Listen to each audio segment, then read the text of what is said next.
Shalom. Você conhece a história de uma mulher muito rica da Grécia Antiga, que foi amiga do apóstolo Paulo? Nós vamos tratar desta mulher hoje, vamos analisar a sua personalidade e as decisões surpreendentes que ela tomou, que modificou toda a sociedade também de Tiatira, certo? Nesta homenagem que nós estamos fazendo aqui no canal para o Dia Internacional da Mulher, hoje o nosso tema vai ser a respeito de Lídia, a comerciante de púrpura. Estou aqui em homenagem, usando um lenço púrpura, para falar de Lídia e para que vocês possam compreender a cor que nós estamos tratando aqui, o púrpura, certo? Então, uma homenagem aí a essa história brilhante da nossa personagem de hoje. O que nós vamos tratar aqui na aula de hoje, certo? Nós temos temas aqui importantíssimos. Nós vamos trabalhar o livro de Atos, no capítulo 16, certo? Em uma das viagens do apóstolo Paulo, ele fez várias viagens, não é? Andando ali por toda a Ásia Menor, por Filipos, pela Galácia, pela Macedônia.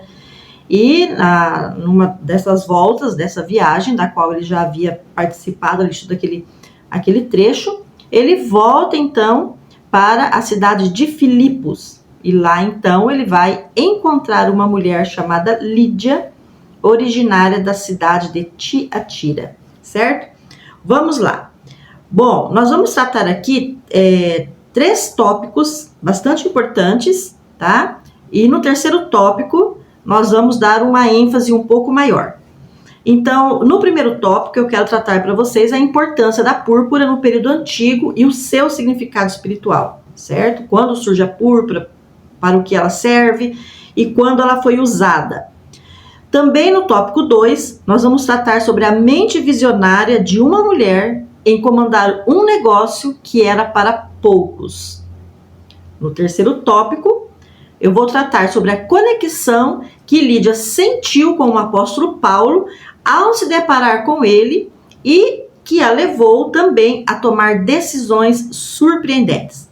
Na homenagem que eu estou fazendo aqui para as mulheres, neste mês de março, nós vamos sempre dar foco nesse assunto, sobre as decisões surpreendentes que foram tomadas e que alterou todo o cenário.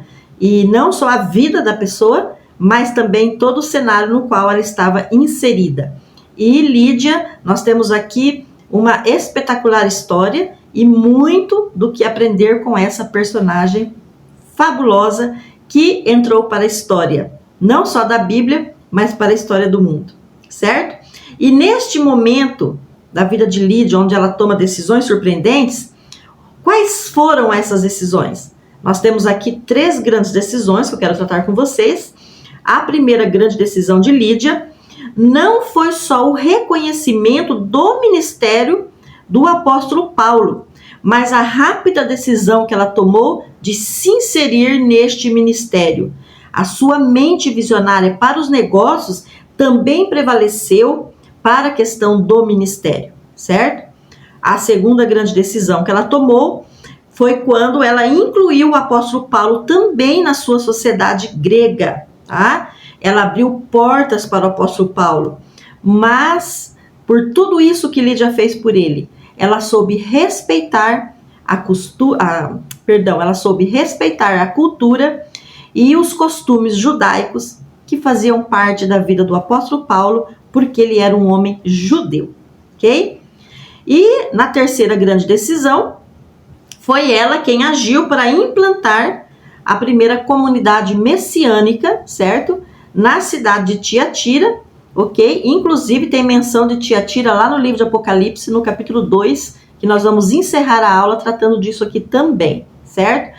Então, veja, são muitos tópicos aqui, tem muito conteúdo aqui sobre Lídia, e eu sempre busco trazer para vocês algo novo, né? Algo que ainda não tem aí muito nas redes sociais, para também ajudar aí as nossas colegas pastoras, né? As nossas missionárias, as nossas palestrantes, para que sempre surja algo novo aí que possa auxiliá-las na difusão aí do conhecimento bíblico.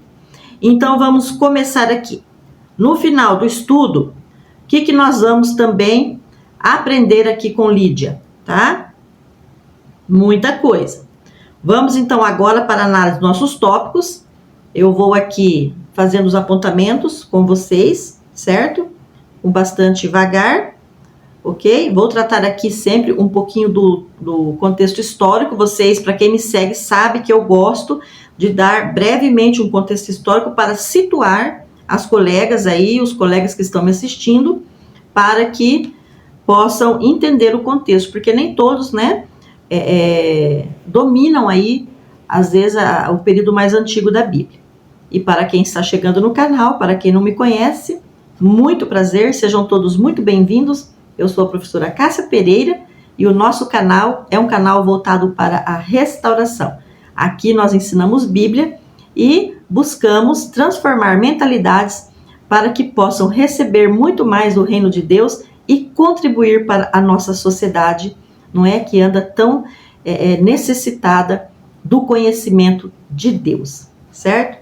Vamos lá, vamos analisar o primeiro tópico, aspectos históricos da púrpura.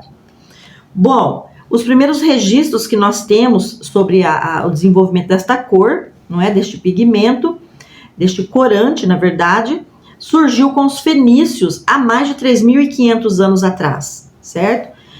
Na verdade, os fenícios, eles nada mais são do que os antigos cananeus.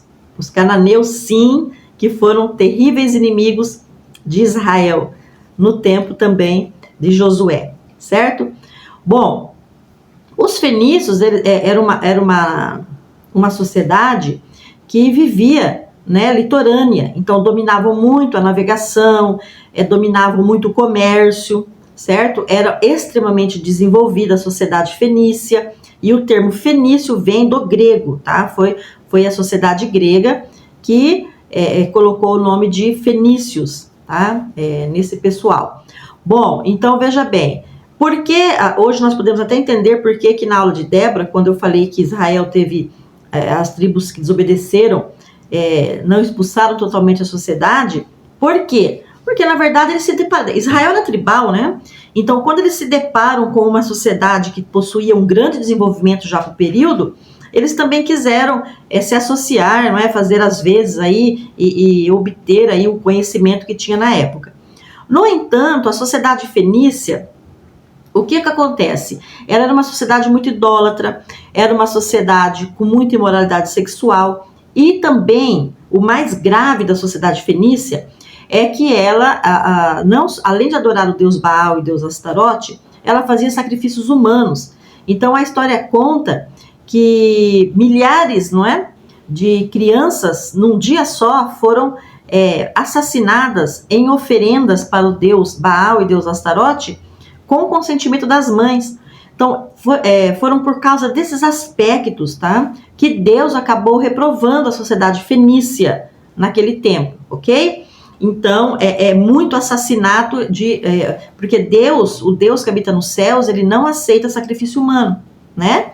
Você viu ali na experiência de Abraão, né? Ele interrompe ali com Isaac, porque ele nunca aceitou o derramamento de sangue humano como sacrifício, em hipótese alguma. Deus não é assassino, certo? Então, muito bem. O que essa sociedade descobriu? Que determinados animais marinhos, não é? Tem até o nome científico, a gente não vai se deter muito nisso. Essas conchas, esses animais marinhos, eles possuíam uma substância, certo? Que ao ser colocada na luz do sol, certo? No calor do sol, ela mudava a sua cor, né? Dando aí uma cor mais azulada, avermelhada. Então misturando o azul com o vermelho, acabou-se chegando no tom púrpura, e eles trituravam também as cascas, né, desses animais marinhos, e era muitíssimo trabalhoso conseguir aí uma quantidade de púrpura, tá? Desse pigmento. Tinha que, tipo assim, 240 mil animais marinhos para fazer uma quantidade de 1,4 kg, por exemplo, de púrpura, certo? Então dependia de muito trabalho, demandava muita mão de obra, a despesa também era caríssima, por isso era um corante vendido a preço muitíssimo elevado. Só que tinha também um outro porém. Quando se tingia os tecidos de púrpura, eles ficavam mais de um ano, até quase 2 anos com mau cheiro, porque aquele pigmento, aquele molusco, ele acabava exalando um cheiro de peixe podre. Então tinha também que curtir aquele tecido, esperar passar tudo aquilo, para que depois ele pudesse ser comercializado. Então veja que era um comércio que demandava muita mão de obra, demandava muito recursos para conseguir o pigmento e demorava-se muito tempo também para começar a comercializar o tecido. Mas foi com os fenícios que a cor púrpura surgiu, tá? Ora, ela ficou assim tão maravilhosa por causa do brilho e por causa do seu destaque para o período, que acabou-se então se incorporando o tom púrpura na realeza, certo? Então veja, no período de Lídia, na Ásia Menor ali, né, no período, ali no contexto da Macedônia, depois a Grécia e toda aquela região litorânea da Ásia Menor, tudo ali já era dominado pelo Império Romano, porque veio primeiro o Império Grego, né, com Alexandre o Grande. Quando termina o Império Grego, se inicia aí aproximadamente no século II a.C., o Império Romano. Então toda a região ali do norte da África, Oriente Médio, ali onde está Israel, e a Ásia Menor, e toda a parte da Macedônia, da Grécia, tudo ali já estava dominado pelo Império Romano, ok? Então a cor púrpura, ela acabou sendo incorporada nas vestes dos reis e dos imperadores. Somente os imperadores utilizavam a cor púrpura nos seus mantos. A classe sacerdotal, muito mais lá na frente depois, e também a nobreza, né, a classe muito rica. No entanto, isso veio depois dos imperadores, porque se uma pessoa aparecesse onde estivesse o imperador vestindo uma capa púrpura ou uma roupa púrpura, ela era condenada à morte, porque simbolizava uma afronta ao imperador, porque somente ele era digno de usar o tom púrpura. Então, veja aqui a dimensão, eu estou dando aqui esse breve contexto histórico para que vocês possam entender a dimensão que foi o comércio de Lídia. Quem foi essa mulher? Tá? Então, era uma mulher rica? Sim, era uma mulher rica. Extremamente visionária, porque era um comércio que não era para poucos, era um comércio extremamente trabalhoso, não é? E ela comercializava esses tecidos, certo? Então, chegou-se um ponto no passado que uma quantidade de púrpura, certo? Pesando-se no mesma quantidade do ouro, ela valia mais que o ouro, era mais cara que o ouro, ok? Então, para vocês verem aí o quanto que era rentável, não só trabalhoso, demandava muitos recursos para produzir, mas também depois era um comércio extremamente rentável. Então, Lídia, ela era uma comerciante de tecidos, principalmente nos tecidos púrpura, certo? O que era a mesma coisa de ter hoje uma grande joalheria, né? Comércios hoje que se destacam, que não, são poucas pessoas hoje que trabalhariam com certos comércios por causa do valor elevadíssimo deste comércio, certo? Muito bem. Aqui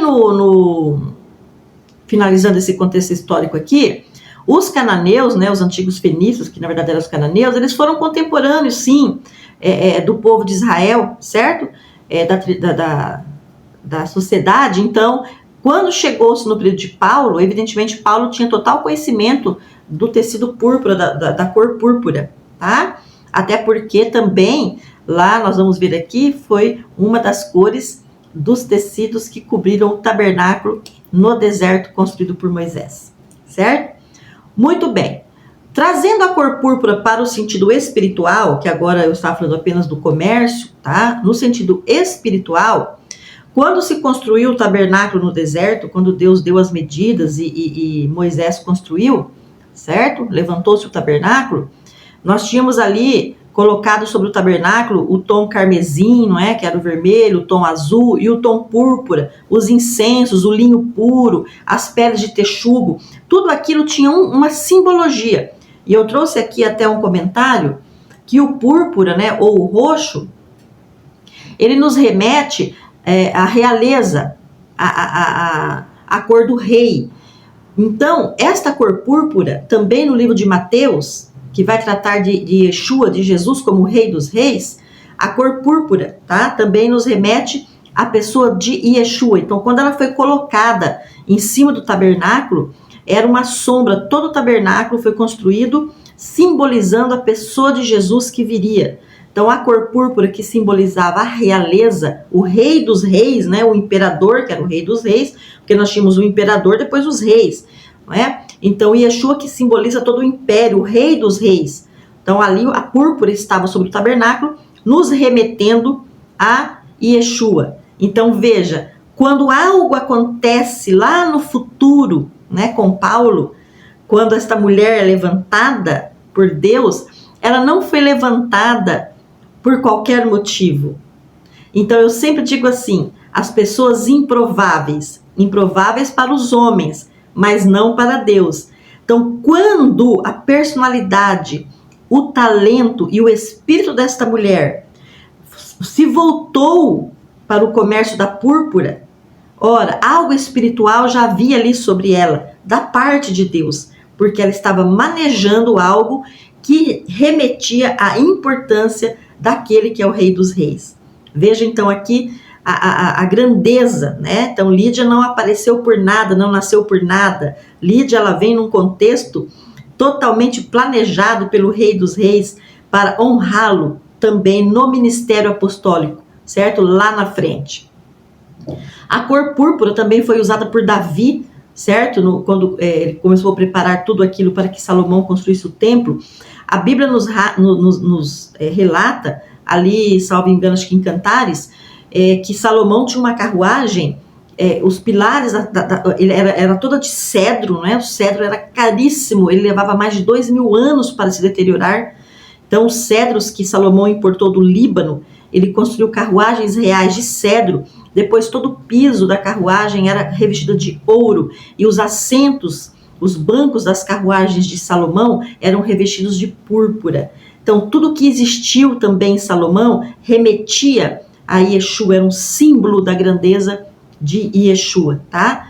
Mais para frente, depois, a cor púrpura também se instalou dentro da Igreja Católica Apostólica Romana, sendo a cor dos mantos dos sacerdotes romanos, dos bispos romanos, certo? E também utilizada aí nas cores do talit, tá? Judaico, ok? Dos rabinos judaicos. Então, você vê que a cor púrpura, ela tem um significado também extremamente espiritual. Então, esse é o primeiro apanhado que nós temos aqui sobre a grandeza. Encerrando aqui o primeiro tópico do nosso contexto histórico. Vou passar agora para o segundo tópico, que é a mente visionária de Lídia. Como foi a mente desta mulher, como era a grandeza. Ela não só comandou um negócio milionário, certo? Até porque, pessoal, a sociedade grega, ela era muito diferente da sociedade judaica naquilo que tangia as mulheres, tá? A sociedade grega tinha uma liberdade muito maior. Não que Israel não tivesse. Israel nunca foi um país, assim, como é que eu poderia dizer, que colocou o jugo sobre as mulheres. As mulheres são livres até hoje em Israel, né? Diferente das mulheres árabes, por exemplo, das muçulmanas. Não, Israel sempre foi extremamente democrático, né? Desde o passado, respeitando-se aí o tempo e a cultura. Mas você não via, assim, muitas mulheres, né? Apesar que não era proibido em Israel mulheres comerciantes, ok? Mas no sentido, assim, de mulheres que lideravam, ok? Como as mulheres gregas que ensinavam os filhos, não é? Que alfabetizavam os filhos, que lideravam a casa, que lideravam até dentro dos palácios, que lideravam até dentro de grandes lugares. A mulher grega tinha muito destaque, muita influência na sociedade, tá? Então, ali, Lídia, a personalidade, tudo que dizia respeito à vida de Lídia, com certeza era muito superior naquilo que dizia respeito às mulheres judaicas, né? As mulheres judias, as mulheres hebreias também, né? Primeiro hebreias, depois israelitas, certo? Então, a liberdade da mulher grega, até mesmo de cultuar, certo? De entrar no templo, né? As mulheres hebreias, depois as judias, elas não entravam de qualquer maneira no templo, né? Tinha toda ali uma questão ali do sacerdote. Na Grécia não, politeísta, né? Muitos deuses. Então as mulheres da Grécia, elas tinham um trânsito muito maior em relação àquilo que tocava a determinados trabalhos na sociedade, ok? Então, ao se deparar com o movimento messiânico, e eu digo movimento messiânico porque nós não podemos falar que existia igreja do cristianismo ainda, porque o cristianismo oficial foi só depois, né, lá séculos na frente. Então, a comunidade messiânica, apostólica messiânica, ou seja, as comunidades que foram fundadas pelos apóstolos do Messias, né? Por isso que o termo mais correto aqui para o período é tratarmos sobre comunidades messiânicas, mais do que falar de igreja cristã, tá? Não tinha ainda, na verdade, essa denominação assim como as pessoas às vezes entendem hoje, ok? Ora, quando Lídia se depara com esse movimento messiânico, com essa mentalidade, como eles cultuavam esse Deus que habita nos céus e toda a cultura judaica que chegou, ali ela já enxergou algo surpreendente, muito diferenciado. Então, quando Paulo chega em Filipos, tá? Lídia, na verdade, ela já tinha um conhecimento de Deus, ela já havia sido evangelizada antes. Nós vamos ver aqui que no capítulo 16 de Atos, vai falar o quê? Que Paulo, quando ele chega, tá, na cidade de Filipos, chegando no Shabat, era um Shabat, um sábado, ele reúne ali os seus assistentes, os seus discípulos, e eles procuram um lugar para orar. E eles vão num lugar ali, na beira ali da areia, né, procurando ali perto do mar, ali na região ali, e eles vão procurar um lugar então para que eles possam ficar reclusos, para que eles pudessem orar, para que eles pudessem celebrar o Shabat, porque a Grécia não tinha esse entendimento, a Grécia era politeísta, era uma cidade pagã, né, para o judeu. Então eles procuraram se afastar. Ao se afastar para celebrar o Shabat, eles encontram então uma reunião de mulheres que estavam também orando. E Lídia estava ali naquela reunião. A Bíblia não traz muitos detalhes, mas provavelmente, pela personalidade de Lídia, pode-se se pensar, se imaginar que Lídia estava liderando aquela reunião de oração. É quando ela tem um contato direto com Paulo, certo?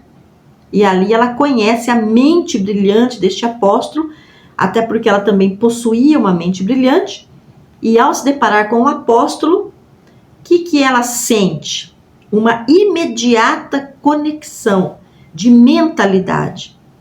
Por exemplo, nossa, surgiu aqui na minha frente alguém muito grande. Alguém que vai entender a minha mente e também alguém que eu vou entender a mente, porque ela possuía uma mente visionária. E a conexão ali é imediata com Paulo, certo? No entanto, veja bem como ela era. Meninas, olha, veja quem era essa mulher. Ela conhecia muito bem o tipo de sociedade do qual ela vinha. E ela também começou a ter esse contato com o homem judeu. E ela toma todos os cuidados, ela não quebra protocolos para se dirigir a Paulo. Ela não invade o sistema judaico masculino. Ela tem ali um brilhantismo de conduta e de etiqueta e de protocolos para tratar com esse apóstolo. Primeiro que ele era poliglota, né? Ele falava grego, ele falava o latim, ele falava o hebraico. Então ele conversava também tanto na língua de Lídia quanto na língua dos judeus, certo? E ali ela achou isso algo fantástico, né? Que superava tudo o que ela havia encontrado até então. E a sociedade grega era muito culta, muito filosófica, as artes, não é? O teatro, a literatura. E quando ela se dá conta de quem estava na frente dela, imediatamente ela pensou, existe algo aqui de realeza, porque ela estava acostumada a tratar com a realeza, a tratar com a nobreza, a tratar com o império, porque ela trabalhava com isso aqui, ó, entende? Ela tinha protocolos de trânsito em ambientes de alto padrão, de alta riqueza. Paulo não tinha riqueza nenhuma, mas não foi isso que ela enxergou. Ela enxergou o brilhantismo e a realeza do Espírito de Deus que habitava neste homem, que estava neste homem. E ela detectou imediatamente ali o agir de algo sobrenatural. E quando ela vê isso, ela pensa, eu quero isso para mim. E ela foi uma mulher fundamental no desenvolvimento do ministério apostólico de Paulo. Então aqui nós temos muito que aprender, veja bem, certo? Ora, o que eu estou dizendo aqui? Vamos começar aqui a trazer para os nossos dias já no tópico 2. Nós precisamos estudar, nós precisamos ser pessoas cultas, nós precisamos estudar idiomas, sim, porque nós nunca sabemos a expansão do ministério que Deus quer abrir para as nossas vidas. Nós precisamos abrir as nossas mentes e tirar daqui toda a ignorância de sim, por que não? Porque eu não posso ouvir uma música clássica de Beethoven, de Mozart? Por que eu não posso ler grandes obras da literatura? Claro que eu posso. Por que eu não posso estudar o grego? Por que eu não posso estudar? Porque no passado a igreja pecou muito nesse aspecto, né? Não se podia nem sequer estudar teologia, porque teologia era um ensinamento que ia desviar a pessoa dos fundamentos bíblicos, certo? Hoje um pastor que não tem estudo, que não tem teologia, está falando muitas asneiras no púlpito, né? Levando igrejas ao engano, e não só, também com muita cultura e com muito estudo, ensinando até heresias profundas e apostatando, tanto ele quanto levando a igreja a apostatar, certo? Transformando igrejas em profundas seitas, ok? Também utilizando a cultura. Ora, nós como filhos de Deus, precisamos sim ser pessoas que dominamos etiqueta, protocolo, educação, saber se proceder, saber entrar, saber sair. Jesus falou disso. Quando você for chamado para se assentar na mesa de um nobre, de pessoas importantes, não corra para pegar o primeiro lugar, porque ele vai convidar você para se retirar, porque aquele lugar já estava marcado para outro. Ele está falando da etiqueta, do protocolo. Jesus era um homem educadíssimo. Se ele entrasse tanto na casa do mais simples, quanto na casa da maior da nobreza, ele sabia se proceder, porque ele era um homem que vinha do céu, e dentro dele existia a realeza, certo? Mesmo que externamente eles não tivessem enxergado, mas interiormente ele detinha toda a realeza, certo? Porque ele era muito maior que Salomão, ok? Tudo que Salomão teve foi ele que deu, veio dele, saiu dele a grandeza de Salomão, certo? Então Lídia, ela detinha tudo isso, e ela também encontrou em Paulo isso, ok? Ora, quando ela então começa a se reunir e ela começa a fundar tudo isso, ela já começa a se transformar numa grande liderança, ok? Então aqui com Lídia nós já podemos refletir no tópico 2, que ela inicia aquilo que eu falei, que ela mesma busca se inserir, se incluir com Paulo. Não teve mimimi, não teve baixa estima, não teve nada disso. Ela olhou aquilo e falou assim: eu quero fazer parte deste grande movimento, porque isso aqui é algo grande. É algo grande, tá? Então vamos lá. Concluindo aqui o nosso tópico 3, quando eu disse que nós dividiríamos ele em três subtópicos, a conexão de Lídia com Paulo, ao se deparar com ele, fez ela tomar essas 3 decisões surpreendentes. Então aqui, nessa primeira decisão, que eu acabei até de fazer um resumo, aqui, como ela tinha uma mente extremamente visionária para o comércio, para a riqueza, para angariar recursos, não é? Como ela tinha já esse talento, ok? Ela também viu esse talento no ministério de Paulo. Quando ela olha Paulo e quando ela se depara com Paulo, e ela vê toda aquela grandeza em Paulo, o que acontece ali? Não é? Eu vou utilizar os meus recursos financeiros para fazer com que este ministério apostólico se difunda por toda a Grécia, por toda a Macedônia. Quando ela não se limita nela mesma, ela não aprendeu com Paulo e ficou para si mesma, só para ela. Quando ela se deparou com tudo aquilo ali, o que passa na mente dessa mulher? O que é que a minha leitura, eu estou falando da minha leitura, enquanto aqui professora, enquanto analisando o contexto, enquanto analisando, Não é o que aconteceu no ministério de Paulo depois disso, certo? É muito fácil detectar aqui a mentalidade dela. Então, o que ela faz? Reteve só para ela o conhecimento? Não, porque conhecimento não se retém. Conhecimento se divide. Por isso que eu estou aqui. Eu estou dividindo o meu conhecimento com vocês para a expansão do reino, para a mudança de mentalidade, agente da restauração, ajudando os irmãos, os filhos de Deus, os nossos irmãos e os filhos de Deus, e para aqueles que ainda não são e querem ser, e às vezes não acham aqueles que estão ensinando, nós estamos aqui compartilhando um conhecimento bíblico, ensinando Bíblia, certo? Para que nós possamos ser pessoas brilhantes para Deus, para o reino, pessoas de qualidade no conhecimento, de qualidade na difusão do ministério, na difusão da palavra de Deus, sem envergonhar o nome de Jesus, sem envergonhar a palavra de Deus, sem envergonhar as escrituras, sem nos colocarmos em vergonha, porque o que nós mais estamos vendo aí, certo? É vergonha. Pessoas que estão falando Senhor, Senhor, mas que Jesus vai falar lá, apartai-vos de mim, malditos, porque eu não vos conheço. Então, quando Lídia se depara com a mente visionária de Paulo, com o empreendedorismo messiânico de Paulo, imediatamente ela se coloca à disposição do apóstolo, não só como pessoa, não só como uma mulher influente na sociedade, mas também dispondo dos seus recursos para difundir esse ministério. O que ela faz? A segunda grande decisão, ela também ajuda a abrir portas para Paulo, inserir Paulo também numa sociedade, levando-o a conhecer pessoas importantes, levando também a ter um livre trânsito dentro da Grécia, porque eu quero aqui fazer uma observação.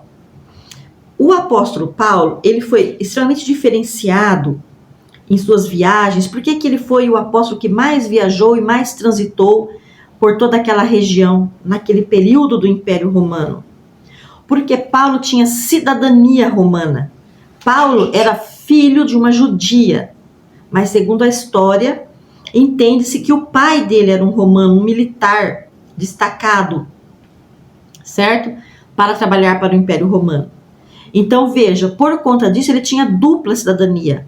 A cidadania judaica por nascimento e a cidadania romana por nascimento, porque a cidadania romana, você tinha ela de duas formas. Você conseguia a cidadania romana ou pelo nascimento, pelo sangue, ou você tinha que comprar. Nós temos aqui provado na Bíblia, quando o centurião vai falar, né?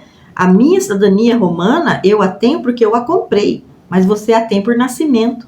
Então, por isso que nós sabemos que o pai era romano, ou a mãe, uma judia romana, ok? No entanto, essa cidadania romana permitiu livre trânsito. Não era preso, não era açoitado. Foi, em muitos aspectos, mas quando se descobria, tinha que tirar da prisão, tinha que soltar, certo? Porque não se podia açoitar e nem levar à prisão sem julgamento um cidadão romano. Ora, isso aqui, Lídia entendeu. Então, como ele já tinha esse livre trânsito, né, somou 2 mais 2, certo? E ela foi também sustentando financeiramente o ministério de Paulo, certo? Contribuindo com dinheiro mesmo. Então, observe, se Deus lhe dá riqueza, se a sua riqueza vem de uma bênção, certo? De Deus, essa riqueza tem que ser também utilizada para o sustento e a manutenção e a difusão do evangelho na terra. Esse é o objetivo. Não é sustentar nossos, não é dar tapinha no ombro do missionário. Vai em paz, irmão, pode ir lá para o interior da África, tá? Se você precisar de pasta de dente ou de um desodorante, né? A gente dá um jeitinho aqui de mandar um kitzinho para você. Mas olha, como você é um homem de fé, você não precisa de dinheiro, não é? Não precisamos bancar, porque isso eu já vi no passado acontecer com muitas igrejas. Elas enviavam os missionários, não é? Com exceção das igrejas que já têm, principalmente as tradicionais, já têm uma visão muito melhorada, né? Da questão das missões, e elas não trabalham assim. Mas já me deparei com igrejas menores, pentecostais, né, pentecostais que enviavam seus missionários, as mulheres principalmente.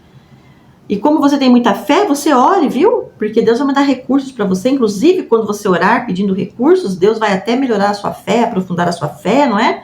Acrescentar fé em você para que você tenha provisão. Isso é antibíblico. Isso é antibíblico, tá?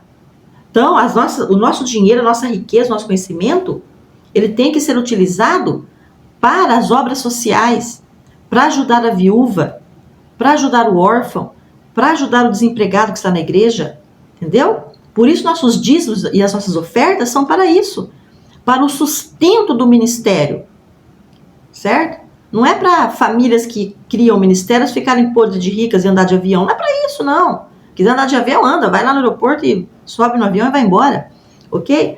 Mas a riqueza, quando Deus nos traz a riqueza no ministério, a Bíblia fala para o sustento dos órfãos, das viúvas, dos necessitados, dos doentes, certo? Dentro do judaísmo, os judeus têm isso muito claro, a tzedakah, a justiça social, né? Dentro do judaísmo, eles não deixam absolutamente de fazer justiça social, porque é mandamento, é Bíblia. E Lídia, ok? Fez isso. E tanto ela fez, e olha o protocolo dela, já nos encaminhando aqui para o final da aula. Olha o protocolo de Lídia. Ela chega para Paulo com toda a elegância que ela tinha, com absoluta certeza, e ela vai fazer um convite para Paulo. Só que ela usa um protocolo. Ela chega para o apóstolo e fala: olha, eu gostaria que você ficasse hospedado na minha casa.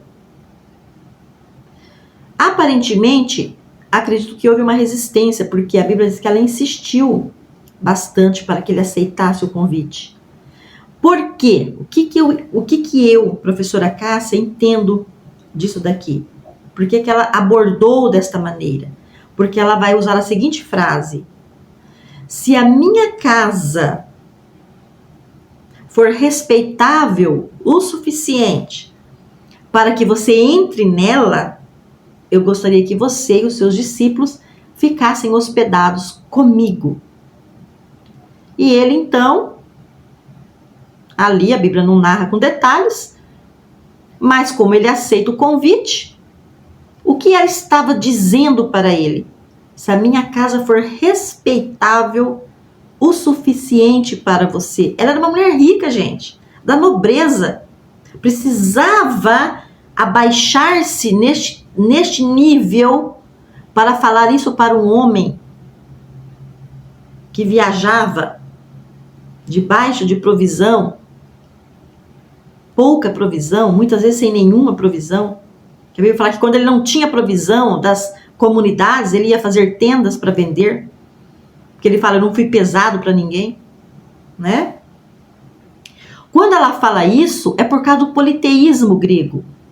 Ela estava dizendo assim para ele: se a minha casa estiver santificada o suficiente, se a minha casa já está restaurada o suficiente, se na minha casa o Espírito do teu Deus habita, porque ela já vinha cultuando o Deus que habita nos céus, porque quando ele se encontra com ela, ela já via, a Bíblia fala que ela já tinha tido um conhecimento de Deus.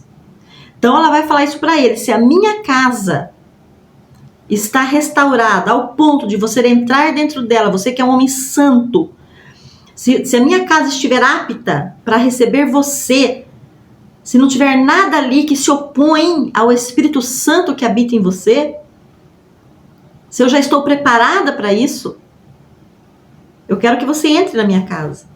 Porque ela sabia que o apóstolo não comia carne de porco. E os gregos comiam.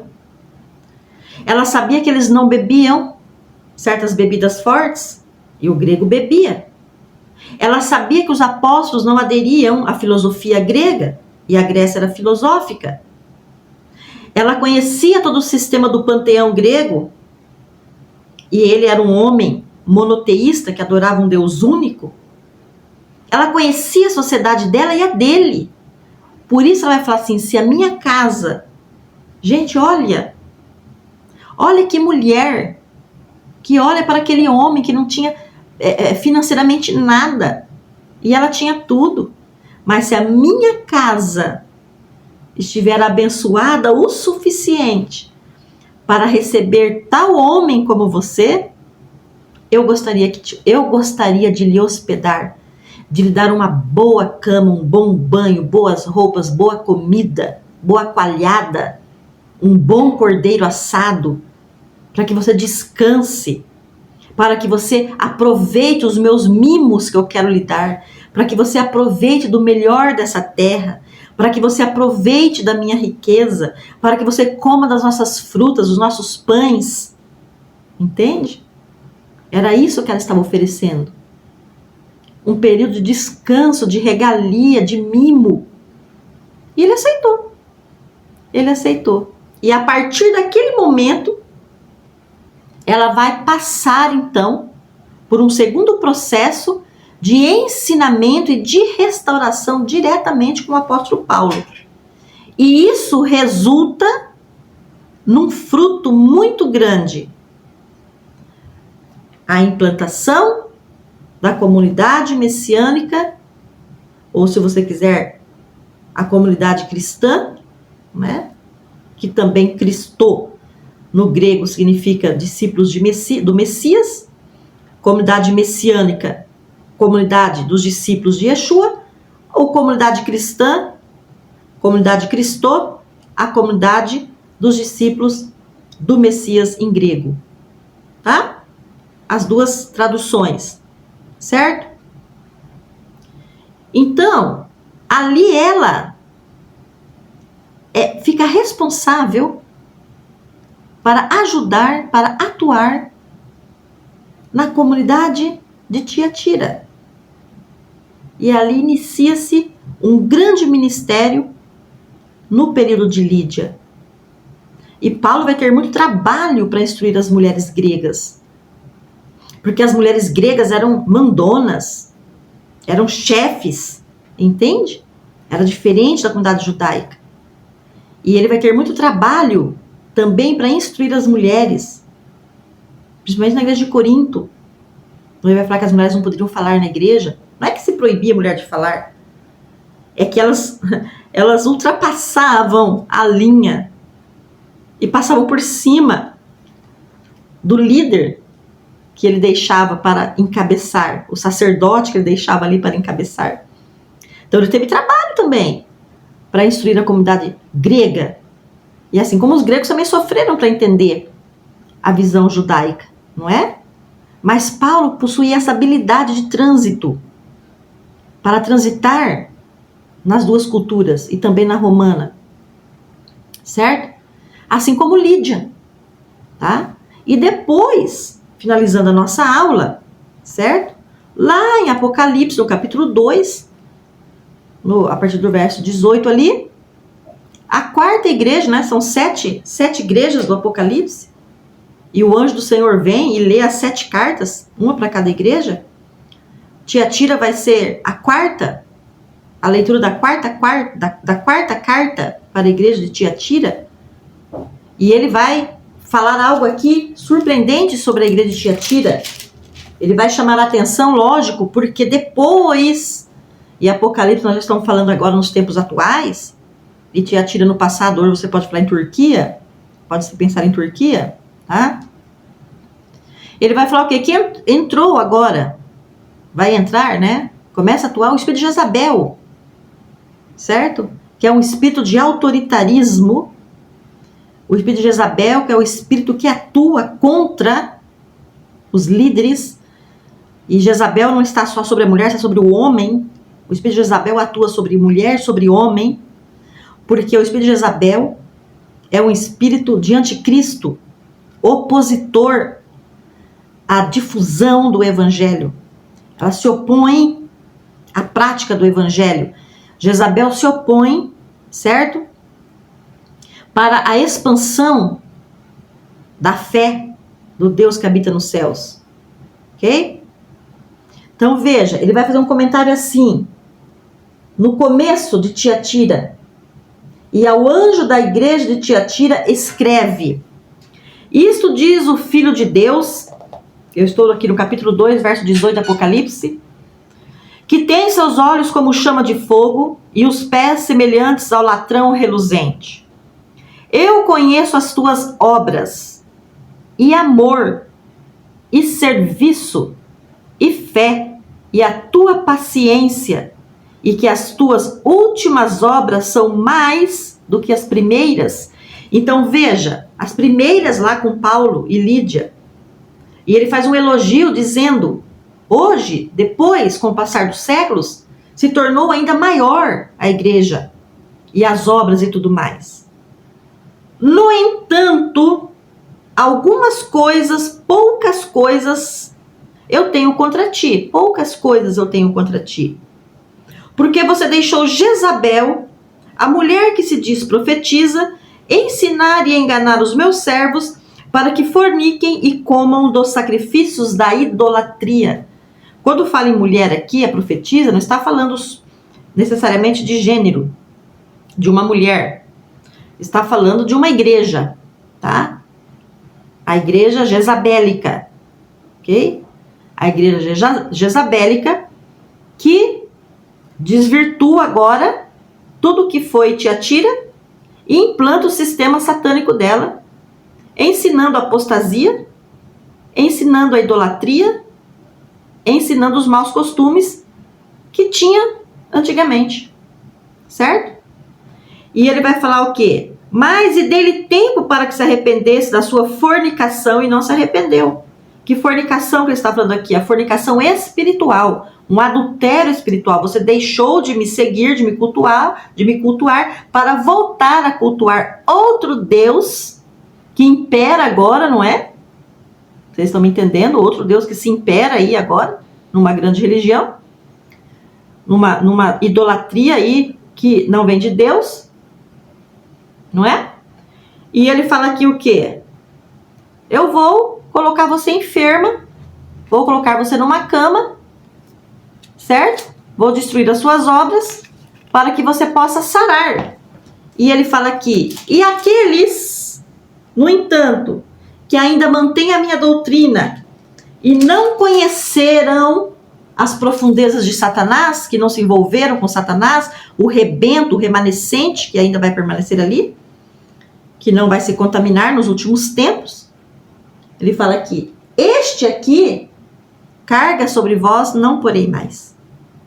Então Deus está fazendo aqui uma separação. E ele fala, e aquele que permanecer na minha fé, na minha lei, vocês de Tiatira, vocês aí, do período de Lídia, de Paulo, o meu remanescente que eu sempre mantive até aqui, se vocês permanecerem, ao que vencer e guardar até o fim as minhas obras, eu lhe darei poder sobre as nações.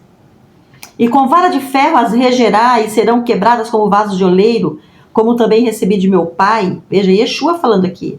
E dar-lhe-ei a estrela da manhã, que é ele. Quem tem ouvidos, ouça o que o Espírito diz às igrejas.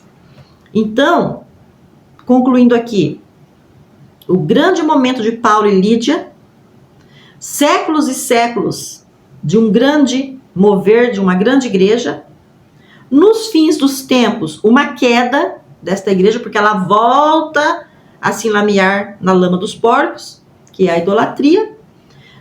E Yeshua, Jesus, chama a sua atenção, chama ao arrependimento. Muitos não vão se arrepender, vão continuar nas práticas antigas.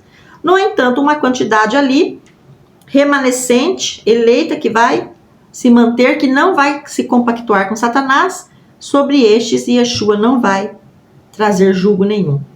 E vai dar a estrela da manhã, ou seja, vai chamar para que o encontre nos céus com ele. Então, encerrando a aula de hoje, falando desta Lídia, desta púrpura, deste tabernáculo humano, certo? Desta mulher visionária, rica, poderosa, culta, nobre, com protocolos, que se colocou a serviço de um apóstolo que não tinha riqueza nenhuma para oferecer, que não tinha nada, que nem era da nobreza, do país dela, certo? Uma mulher que se colocou à disposição com tudo que ela tinha e abriu as portas da sua casa para um grande profeta. Então, o que Jesus nos ensina? Quando uma bênção chegar à sua casa e você receber esta bênção, esta pessoa, ele disse, grande bênção recairá sobre essa casa. Mas você que é uma bênção, você que é uma bênção, quando você chegar numa casa para abençoar, e essa casa lhe receber, grande bênção chegou para esta casa. Mas se essa casa lhe recusar, Jesus disse, bata a poeira dos pés e vá embora. E grande bênção deixou de receber esta casa. Então, com Lídia, nós aprendemos o quê? A hospitalidade, a disposição dos recursos financeiros, a boa educação, a boa conduta, o bom caráter, acima de tudo, o reconhecimento daqueles que são profetas e profetisas de Deus, quando o são, nós devemos respeitá-los, reconhecer, tá? O ministério, apoiar, cuidar dos nossos irmãos que estão na obra e sermos agentes da restauração, contribuindo com o reino, porque a nossa função aqui é sermos embaixadores do reino de Deus. E por que não usando púrpura? Pobreza? Satanás é o pai da pobreza. Satanás é o pai da miséria. Mas Jesus disse, eu vim para que tenhais vida, e vida em abundância, em todos os aspectos. E um dos aspectos é a púrpura. Ou seja, uma vida financeira também próspera, eficaz e que atenda os interesses, as demandas e as necessidades da sua casa. Que você, mulher empreendedora, que você, mulher visionária, que você, mulher forte, seja como Lídia, não se envergonhe da sua riqueza, não se envergonhe da sua postura, não se envergonhe do lugar que você ocupa na sociedade, não se envergonhe do evangelho. Você que é uma nobre, você que é da realeza, você que é muito rica, não se envergonhe do evangelho.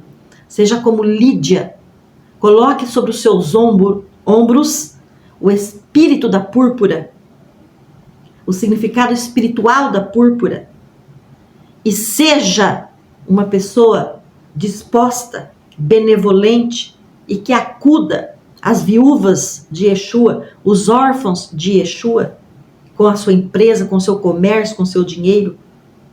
Ajude os ministérios de Deus. Ajude. E Deus, que não fica devendo nada para ninguém, lhe pagará segundo a sua semeadura. Ok? Então hoje nós finalizamos aqui Lídia, e que a púrpura nunca falte na sua vida, nem na sua casa e nem no seu ministério.